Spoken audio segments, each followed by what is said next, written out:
how encompassed it would be for not only the children on the team, but the parents on the team. Once you step foot on the pool deck, it's your family.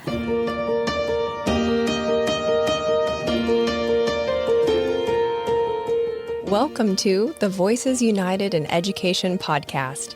Each week, we showcase the teachers, administrators, and community members who go the extra mile to contribute to the success of every student in Escambia County. You'll meet the real people behind the titles and learn about the amazing resources to support every student's success. If you're a busy working parent, you're a busy worrying parent, especially when it comes to after-school care. Do you give your child a key to the house with instructions to do their chores and finish their homework? Or do you send them to Aftercare? Will they be safe? Will they make friends? My next guest is the founder and executive director of a nonprofit that's not only providing a judgment and bullying-free zone for kids, but also a place where they, their families, and teachers can reap cognitive, academic, social, and physical benefits, all for free. It's Seastars Aquatics. They're a USA swimming registered team that provides individualized attention as part of a structured competitive swim team program for kids who are economically, physically, and mentally challenged. Did I mention it was free? Today, she's going to share stories that paint the picture of how success in the water equals success everywhere else. Washington High graduate, competitive coach, resilient dynamo, Robin Heller. Hey, Meredith. Thank you for doing this. I so appreciate it. Oh, thank you for having me. One of the biggest things about Seastars is it's a diamond in the rough, and a lot of people, even though we've been here for 18 years, don't know that we're here. So the word of mouth is the best way to get us out. And since we take all children that qualify for the team, and we work directly with the Escambia County School District as far as timeline and our schedule and everything, it was perfect to be able to talk to the Escambia County kids and parents and educators and let them know about Seastars and what we do to help the kiddos out. Exactly. And I love letting people know about it because it's such an amazing program. And you're Coach Robin. I call you Robin. Your mom calls you Robbie, but I think most people call you Coach Robin, and that's how they know you. And Seastars has come a long way since you and your husband started it in 2005. And, it's hard to convey the specialness of the team if you're not there, if you're not really experiencing it and seeing the stories play out in front of you. So, tell us a story, Coach Robin. When you're having a hard day, what swimmer success story brings you back to life? Well, I've had, when I started it a long time ago, I had a lot of hard days. And then about 10 years was a big mark where we were cranking and everything was rolling and it was wonderful. And, COVID made it rough. And I needed to rely on a lot of those stories to, kind of remind myself. And the universe is crazy the way it is, but I was reminded a lot, on the down times. But I have two that I'll probably talk about today. And the first one, if you know me and you know Seastars, you've probably heard me talk about this young man, but he's probably like one of my biggest success stories. His name's Jawan Blankenship. He goes by Didi. Tried to get away from Didi when he was swimming at PHS, and I went to one swim meet and yelled for him, and then everybody at PHS knew him as Didi again. But he came to the pool at 11. He, as an infant, was dropped off at his grandparents' front porch, and he was raised by his grandparents and had a lot of resentment because of that and a lot of anger, and lived in, we rent the Salvation Army pool, which is over on North Q Street, and it's not the safest, nicest neighborhood, but that's why we swim there, is to help the kids that need the most help. So Didi would walk to the pool, and, he played football at the Salvation Army, and then found out about a pool, and then he had peers there, and so he got in the water and swam for about a year with his head up and wouldn't put his face in the water in lane 4, and worked hard. And that's the beauty of Seastars, is the work you put in is what you get out. And a lot of the kids don't get that at home. So the beauty of the sport of swimming is water levels a playing field, no matter your ability or disability. It doesn't see color, race, or blindness, or autism, or opposition to defiant disorder. It just meets you where you want to be met. And, Didi, the best thing about swimming is, it's a great sport all the way across the board. All athletes can cross train. So Didi was a football player and he was a gifted athlete. Like that kid, he could do anything he wanted to. But a few broken bones and collarbone injuries later, his grandfather said, Didi, you're really good at a lot of different things, but, you've got injuries in other sports and swimming's relatively an injury-free sport. So he took to swimming and he swam at PHS. He swam for us. He made Southeasterns, which is a big deal. He was a lifeguard for us. He was a lifeguard for the YMCA and for the city of Pensacola. He was a swim lesson instructor for us. He was a coach for us. He was my first one to get an athletic scholarship to Delta State in diving. He ended up being a diver in high school and through the sport of swimming ended up getting the diving scholarship. And he's a fifth-year senior getting his master's degree at Delta State, and he comes back every year and visits the team. Every break he has, he comes, and he's still a role model to the kids, and kids that never even swam with him look up to Didi. He coached at Washington High School Summer League this summer. He was the diving coach and the Summer League coach. So it's really cool to see how much the sport has influenced his life in a positive way, not only the sport physically, but emotionally and socially and behaviorally. And his grandpa Erskine always, I don't see him often anymore. He had a meet in January at Delta State, and it was his first meet that his grandpa got to go see him dive in. And so, I got to give Erskine a big hug, and, it's been 8 years since he swam on the team, and not that long, like 4 years, 6 years, 4 years since he swam on the team. And, Erskine says, oh, Coach Robin, you're the reason he's here. And it's not Coach Robin, it's what the team is. And I think that's the beauty of the team is when we started it, we didn't realize how encompassed it would be for not only the children on the team, but the parents on the team. Once you step foot on the pool deck, it's your family. A lot of the kids don't have strong family. A lot of kids are single family households. A lot of kids, the parents are doing the best they can, but the parents are just, the kids are just missing something. And so when they walk there, it's a safe place. Nobody is ever treated poorly. Nobody's ever bullied. You are met where you need to be met. You have expectations, a lot of expectations. And I think that's kind of where the special needs aspect of the team is a little bit different because we expect those kids to push themselves and to work. And we probably retain about 50% of the kids because there's two types of special needs parents out there, the ones that want their kids to be treated like everybody else and the ones that really want their kids to be treated like everybody else. And we treat everyone with expectations, and at the same time, we meet every kid where they need to be met, and hopefully we can make their childhood better through the sport of swimming. I think so. And it's interesting to hear you talk about Didi, all the different areas of his life. It provided a safe after-school activity. It provided injury-free way of staying active. It gave him income, which is always major. Yeah, when I started the team, and 24 years old, I was super naive. And I was like, oh, every kid will get an athletic scholarship to college. And I was like, oh, we have 15-year-olds who are in 7th grade. We need to figure out a way to have them make money. And they can be lifeguards. And there's a huge demand right now for lifeguards. We had 6 kids certified this year as lifeguards. 4 of them were instructors for us.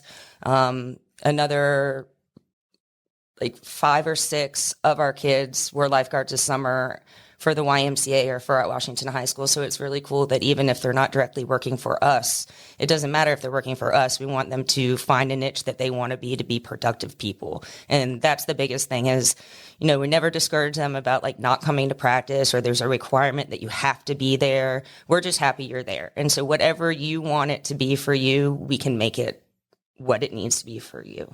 It's insane that all of that is free. It offers so much value. It's an after-school activity that provides injury-free, physical fitness that also can become income for young people, that can also become in Didi's case, a college scholarship to get his master's degree. And the team is not owned or operated by Escambia County Public Schools, but you have a lot of overlap and a lot of collaboration. Can you tell me about that? Sure.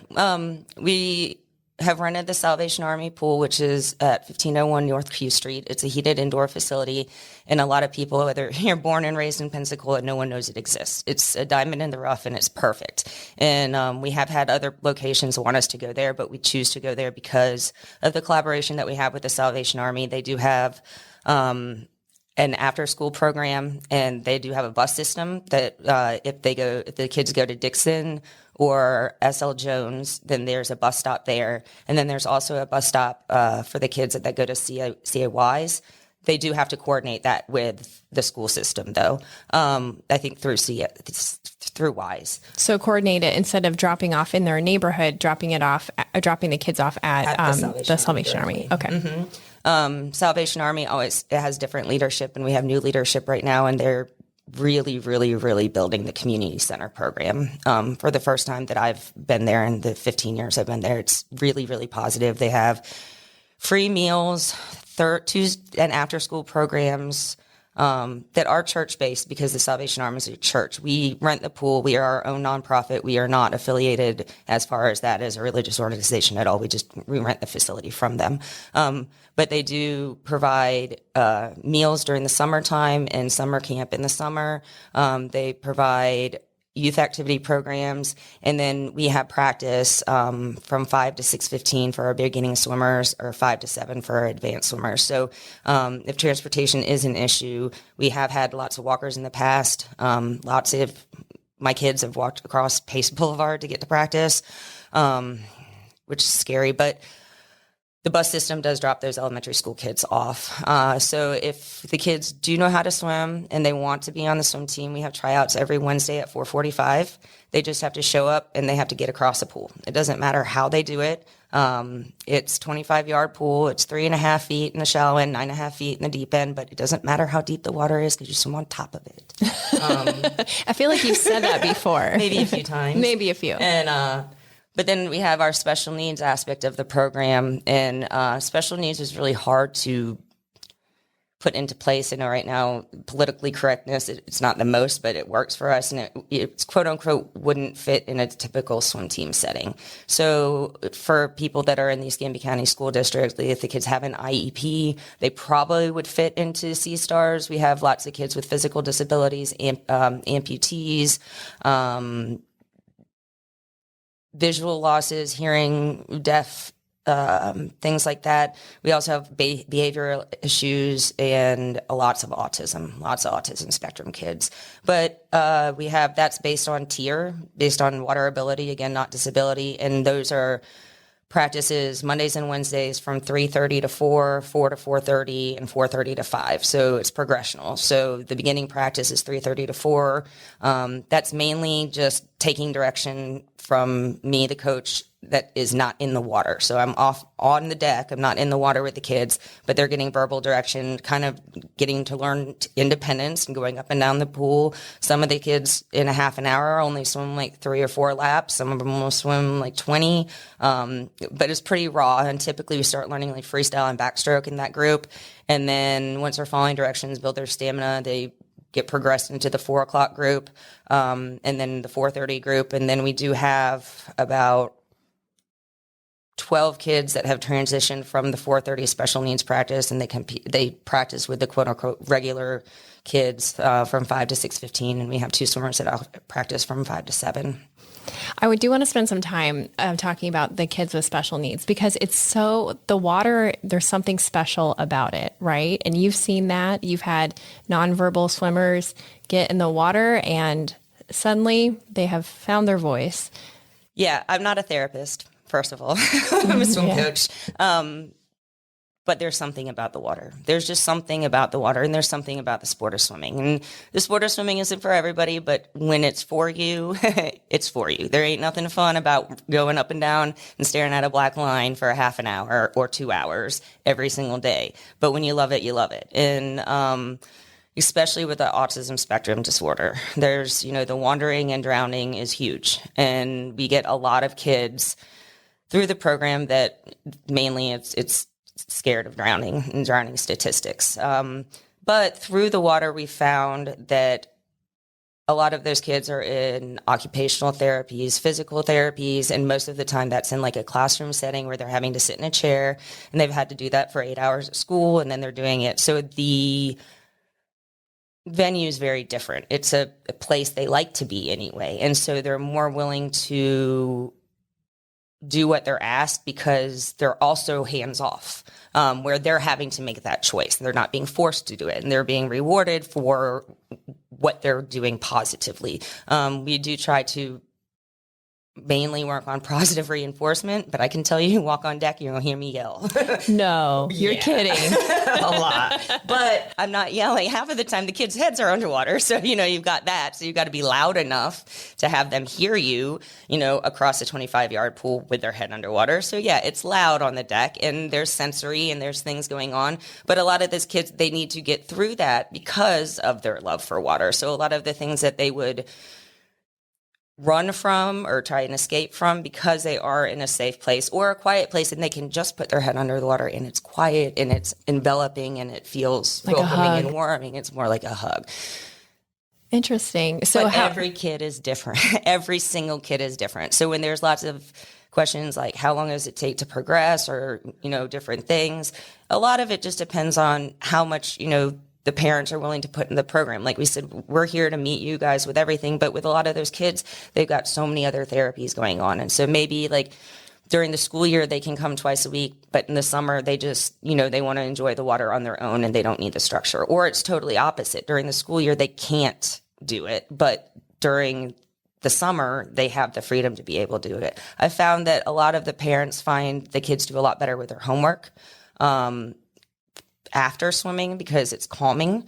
Their brains are active and busy and going all over the time, and they have so much energy from being pent up at school all the time. So to be able to go and like swim it out and then eat and be tired and then do homework later helps a lot sometimes with focus. And the things that I never really would have thought of, they're just things that parents have told me that, hey, that's cool. That's that checks out. I recently learned about the mammalian diver's reflex, right? Mm-hmm. So when you are underwater, like your face is underwater, that something about that situation, it downregulates your autonomic nervous system. Mm-hmm. So I could see where the water is comforting for the kids with autism because of, allowing a muffled, quiet, special space that they can dive into at their own will. Mm-hmm. And it feels like a hug. But for maybe typical kids, they would also find it great because who doesn't want to unstress themselves? And if their home life or maybe at school stressful, they can have this safe place to not only burn off this energy, but to down-regulate. And then not only is it just for, the outlet of the release, but we are a competitive swim team program. So we're a USA Swimming program, which is USA Swimming is the governing body of swimming in the United States. And they cover our insurance, so all of our kids are insured. But we do competitive swim meets, and we do swim meets. We travel to Gulf Shores. We've traveled to Dothan. A lot of our meets we do against GPAC at UWF. We do the summer league meets. We don't force the kids to compete because a lot of kids don't want to be competitive. I don't understand that because I wouldn't understand working my butt off and then not getting up and diving in the pool and like wanting to race and beat my time. But that's where you start to see the correlation between, especially like, well, with both populations about putting in work and getting, putting in work and seeing a reward for the work you put in. The kids are all put on an incentive program where they earn points, and that equals a token economy. So tryouts are Wednesdays at 4:45. The kids get across the pool and they're on the team. They have an application they have to fill out, and we do have to provide documentation to USA Swimming either for financial need or disability. And then After all that paperwork's in, they get a free cap and goggles. And then after 7 days of practice, they get a bathing suit and a t-shirt. So then they have everything they need to be a competitive swimmer and be on a team. But then they're put on an incentive program where they earn points, and that correlates to token economy. And so it's like a running checkbook. So they're learning how to save and spend points and the value of money. And so they're getting that through positive sportsmanship conduct, academics, attendance, community service, and personal goals. And so personal goals is usually we correlate with like best times at a swim meet. So the first time they do a swim meet, they get a ribbon, an orange ribbon that says, I'm a great swimmer, and it has their time on it. And then USA Swimming has everything in a database. So we keep track of their times and their improvements. So the next time they swim in a swim meet, if they improve their time, they get a blue ribbon that's a best time ribbon, and that equals $1 in the incentive program. So then they start being, oh, I got better. And even if it's 100th of a second, you improve. So any improvement is improvement. And the way that it starts correlating in the pool, then it starts to correlate everywhere else. And the teachers will be like, oh, what are you doing? Why, you're starting to turn in your homework more. Or, we had a lot of kids that were in OT, a lot of OT. And a lot of the parents were like, we don't have to do OT anymore because, things you wouldn't even think about, like a kid holding a pencil and having the dexterity to use your hands. You wouldn't think about little things like that, but having to push through the water and pay attention to the strokes and learning all the different strokes and like bilateral strokes and different things. And just one thing I didn't think about too, was like fight or flight like, a lot of times your heart starts beating fast. You start working hard. Like, that's bad. That's scary. You need to run. Get away. Get away. Like, no, you're exercising. That's a good thing. Like, we have such an obesity epidemic. Kids don't have recess. They don't go outside. They're on screens all the time. Like, they don't know it's okay to get your heart rate up and work.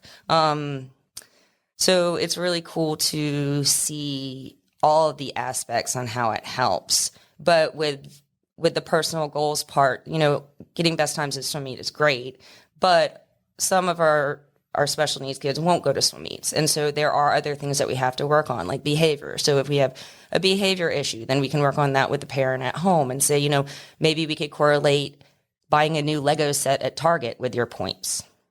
Because buying a new pair of fins doesn't mean anything to that kid, Okay. And some of the kids don't even understand the incentive program, but they sure understand, hey, I worked and I got a Lego set, but it's long-term work. So, the kids get a pair of goggles. Those goggles are $20. So it's going to take you 5 or 6 months to earn that $20, depending on how much you put in. The more you put in, the more points you can get, the more reward you get out. So they start to say that, hey, if I work, I can get more of what I want. Which is great because all of these kids need to learn that in life. Yeah, every kid needs to learn that in life. And how exciting that the kid feels not just the connection between work and reward, but also the pride, the confidence from putting in the work and reaping the reward. They're probably less likely to lose those goggles. Mm-hmm. I know you've got a few that have lost a few goggles, but they look at their possessions differently. They look at their teammates differently. And, I'm so glad that you were willing to share that story of Dee Dee because it is difficult to convey the feeling of the team.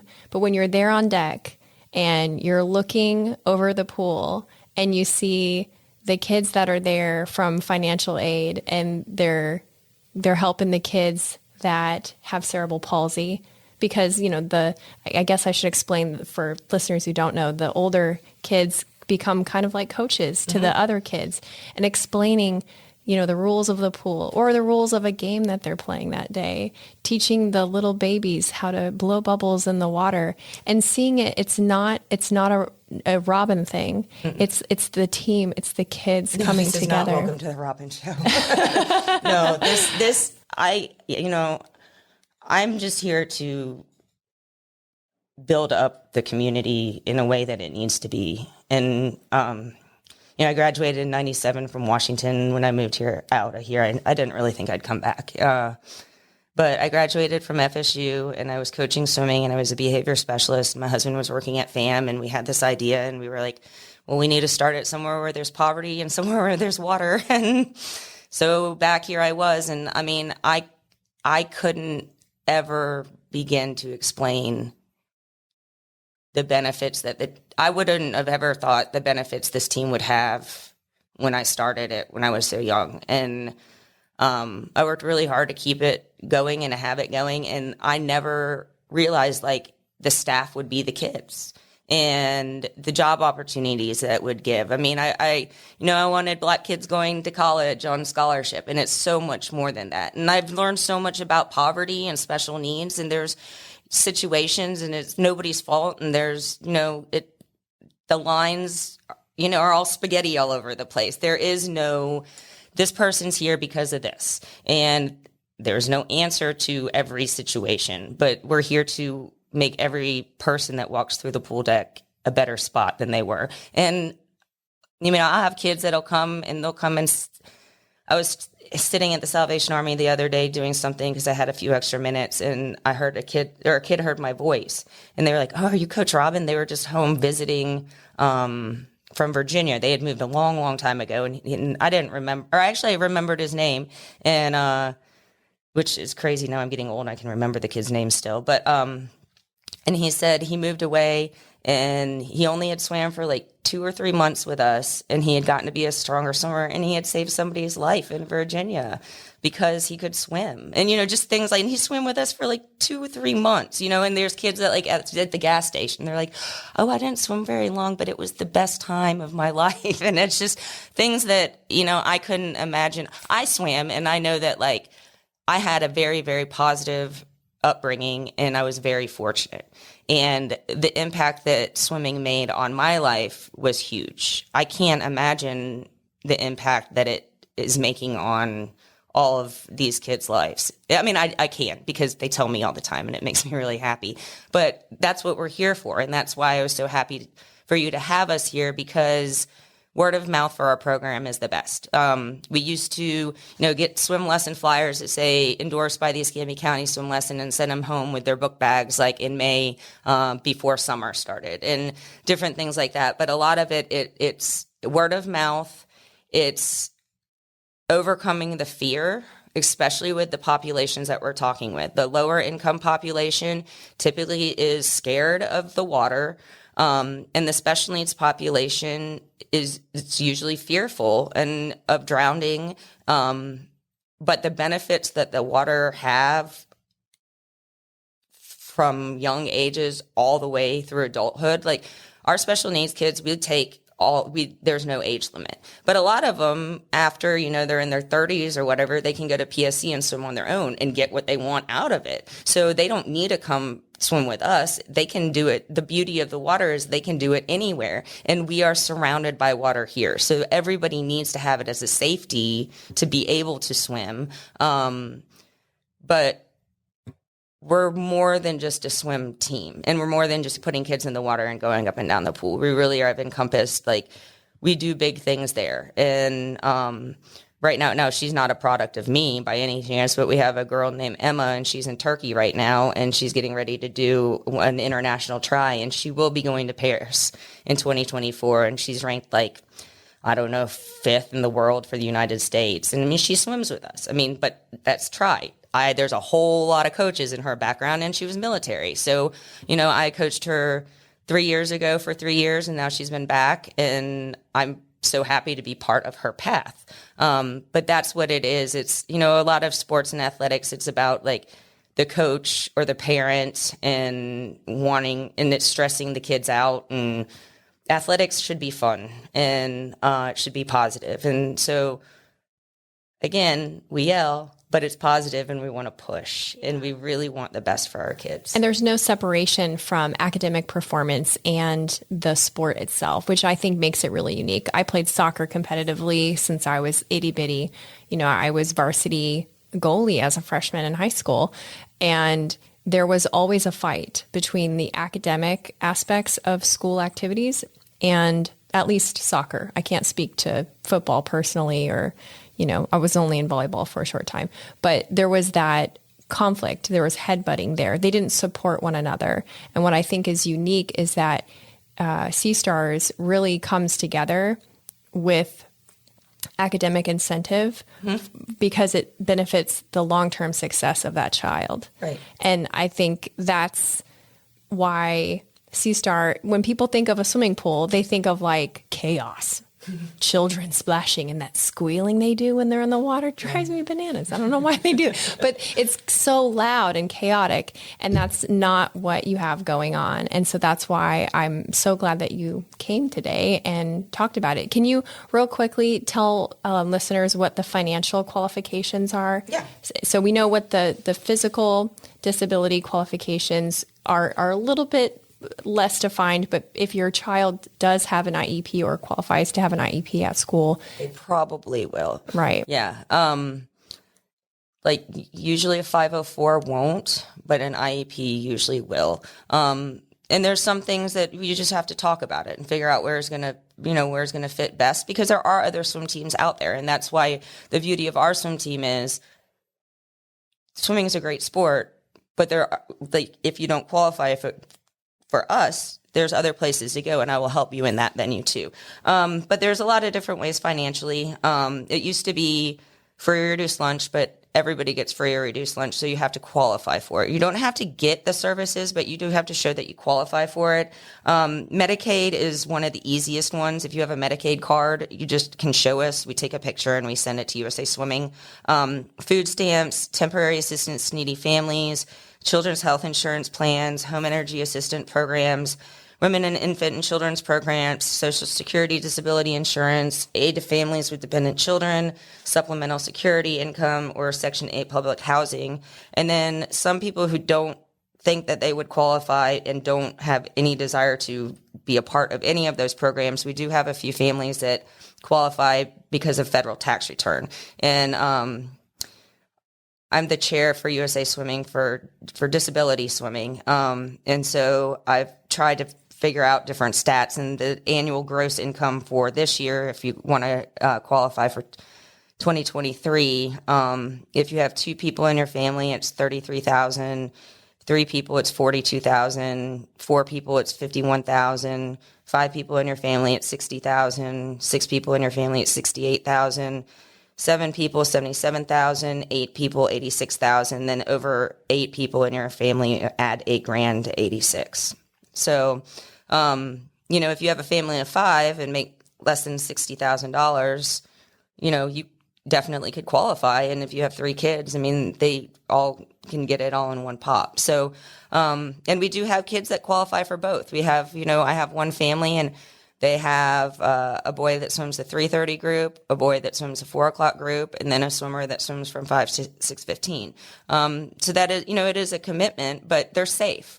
All of our coaches, we have, USA Swimming Safe Sport, background checks, tons of stuff we have to go through USA Swimming.